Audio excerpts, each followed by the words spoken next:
Hello, how are you doing? Welcome back to another bumper episode of Where Rams Walk. This is 20 minutes of Derby chat to go through matches, reviews, and all Derby news. On this week's episode, we are talking about the away woes. What has Paul Warne got to do to get Derby's away tally going in the right direction? Also, we're starting to see a lot more calls for Warne out. Is that fair? We're asking Peyton for his views on some of your social media comments.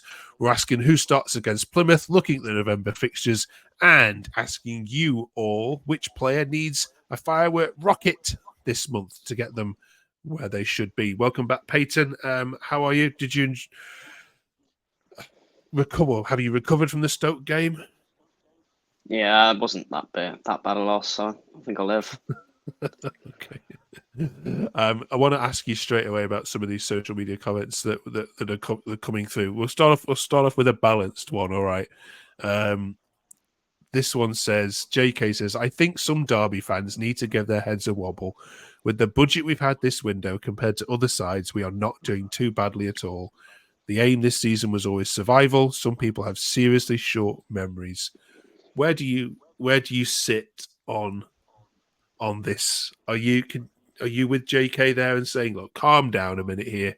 We're 14th. Everything's fine.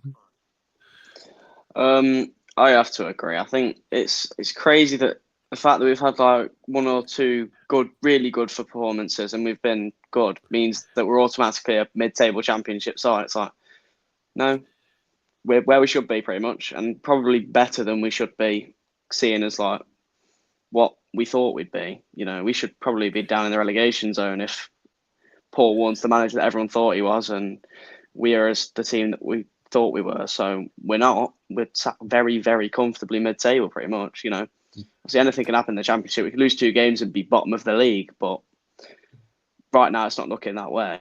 I think right now we're in a good position.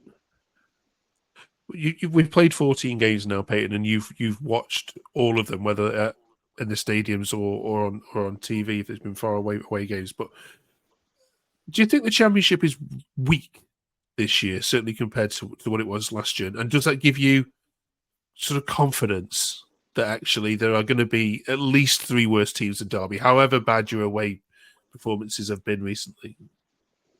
I mean, I was saying this earlier on a different podcast, but I thought we come into the season thinking that every team was going to batter us and we'd be horrible and be like 23rd, no points, be unable to score.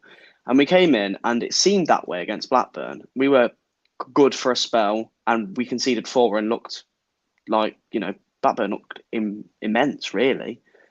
Obviously, they had Sammy Smodix at the time, which probably helped, but it didn't seem that it was going to be. It was going to seem like we were just going to get bad every week, and it was going to be a really hard league. And then next week we go and win against Middlesbrough, who were up there and probably are going to be up there. And then that's the way it's kind of sat with us. It's kind of been surprisingly weak, I think, in general. But I think every team's found that. I mean, I think Millwall won today against Burnley, and Burnley just got relegated from the Premier League, and Millwall were lower mid-table. It's been a strange, and I think it's very more competitive than we thought it'd be, and I think everyone thought it'd be. It definitely does seem that way. Anyone can beat anyone, more so than anywhere. Excuse me. All right, let's have a look at some more negative ones, then, shall we? You knew this was coming. This was a response to the end pictures. There's only about 100 fans left at the end. This cannot carry on. Warne's got to change his attitude and tactics away. We are not Rotherham. George says 1 win in 7. That is worrying. There is no plan away from home, and something needs to change. So I saw your game yesterday. I thought Stoke were marginally the better team in the first half, and both of you were as bad as each other in the second. But this away performance thing keeps hanging over this club, doesn't it? Why does he set up the way he does away from home? He knows the penalties he's going to get if you don't get any points. Is it because it's worked in the last couple of away games you come away with points? I think no. I think a lot of people seeing it from the outside. Obviously, we were on Sky this week. We haven't been on Sky since Norwich. we set up very similarly away from home than we do at home. I mean, the team was changed forcefully with Joe Ward having to come in at right back, who is not a right back. He cannot defend. He's a wing back, and we probably should have been in us free from the start and had Ward as a wing back. But he wanted to stick with the four because the four has got us points against solid sides, and he decided to take a bit of a gamble and a risk and put Joe Ward in at right back, which didn't work. He got found out, and that led to a couple of good chances. And I think, as far as I remember, it led to Zetterstroms having to come out. Well, not having to come out, mistakenly coming out and giving away a penalty, which led to their first goal, which kind of took us out of the game for the whole of the first half. But I think we're more competitive away than we look. And if you look at the results, we look horrible away from home, but we're not. It's just not coming up the look that we maybe had at home, and that might just be because the home crowd resonates with the players more. You know, when all the home crowd are together, the players, it's almost like a 12th man, whereas away from home you don't have it, and it's maybe just the players not wanting it enough. I don't think the manager can really be to blame for a lot of the performances. Okay. Sorry, Kenzo looks tired. Some people are saying. Do you agree with that? I mean, he didn't start, and I think it's not a tiredness thing, more as he's a luxury player. He's one of those players, like, you know, he's not in a game every minute of it. He's not there the whole time. When he gets the ball, he'll produce a little moment of magic, a little spin, a little turn, a pass that comes out of nowhere and puts us in a better position going forward. But he's not a player that will be in the game every second of it, like Ben Osborne, who's always running around finding, marking players. He's ushering around the team. He's more of the luxury midfielder in the team, and he's not there all the time. So it might look like he's not really in the game and then looks a little bit tired. The other social media takes we had were kind of along those lines. It was absolutely awful. Stoke were rubbish. We were garbage. I don't know where we get this hit and hope something happens mentality from. It lacks control, lacks ideas. Ozzy and Harness, for me, offer nothing. So we cannot afford to rest Kenzo. We are reliant on Ozo, it seems. And only 3 points to the bottom three. Funny how other teams have changed their managers and are doing well. I won't mention NF. What about this Ozzy and Harness offering nothing? Is that Marcus Harness, I have to agree, he's awful. He's been awful for the last two games. Really shouldn't have played today. We know what to say yesterday. Shouldn't have played yesterday. And he shouldn't have played... he shouldn't have played 90 minutes against Hull. He was woeful. And for a player that, you know, was a decent impact sub in a team that got promoted to the Premier League, he doesn't seem like he's that kind of player. And he seems lethargic. He seemed like he's not really wanting it enough. He scored a nice goal against, who was it, QPR? And it was like, oh yeah, he seems all right. He seems okay. He's a good attacking player, but defensively he offers nothing. And if we've got three midfielders and one of them's Kenzo Halbmine, who's already an attacking player, and then you've got Ben Osborne, who's not really a fan of defending. He doesn't really like being a defender. You know, he has to play left back for a while at Forest and at Sheffield United, which he's not really. He said himself he doesn't enjoy it, and he's a midfielder. You've got just Ibu Adams then, which means that, you know, too many attackers. You need to have more of a solid midfield instead of having a luxury player like Harness and Osborne and Kenzo. All right. I won't ask you how he fixes this away day one because we've been here before. Let's have a chat about refereeing decisions quickly though, because there were a couple in that game I want to get your opinion on. First of all, Nat Phillips, the Stoke fans were screaming should have seen red. What was your view of that one? Blatant red card.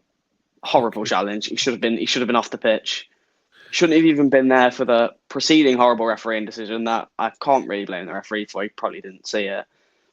To block that ball that came in that Shemadou pushed him off of and then led to their winner. But unfortunately, we've had it go against us way too many times. And for once it went our way. It didn't help us really, but we'll take it, I think. Right. Very honest of you. Very honest of you. Yeah, but some bad decisions again and again.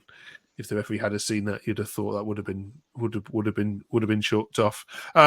We're heading to November now. Then we've got a couple of fixtures, of course, this week before the international break. Let's have a look at how November shapes up for Derby. Then we're recording this before the trip to Coventry, which you're heading to, aren't you, Peyton? I am.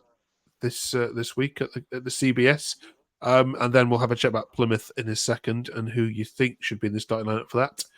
Then we've got, of course, our international break. And then when we come back, we've got Preston away and Swansea at home. So this Plymouth game looks, because of the gap between you and the bottom of the table now, this becomes almost just like a six-pointer, but it becomes a big game, doesn't it, for Derby, this one? I think it's more of a big game than it was. But I feel like if we get a result against Coventry, there's a chance. I mean, Coventry have got good form and they've got some great players, but anything can happen in football. If we get a win against Coventry, it seems, Plymouth are probably then 6 points off us or something like that. Yeah. And at that point, it's like, well, it doesn't matter as much, but it's still important. But I feel like the way that our away form has been, the likely result of the Coventry match is not 3 points. So it's going to be a very vital game against, obviously, a former manager and some former players, Morgan Whittaker, that we get a result. I think it'll lift the fan base, the players, the manager, and we could go, hopefully, after the international break, full strength and firing against Preston. I wanted to ask you about the reception Rooney will get. It'll be a warm one, won't it? I'd imagine. Yeah, I think it will be. He did a lot for Derby in the 2 years he was manager and what year he was a player.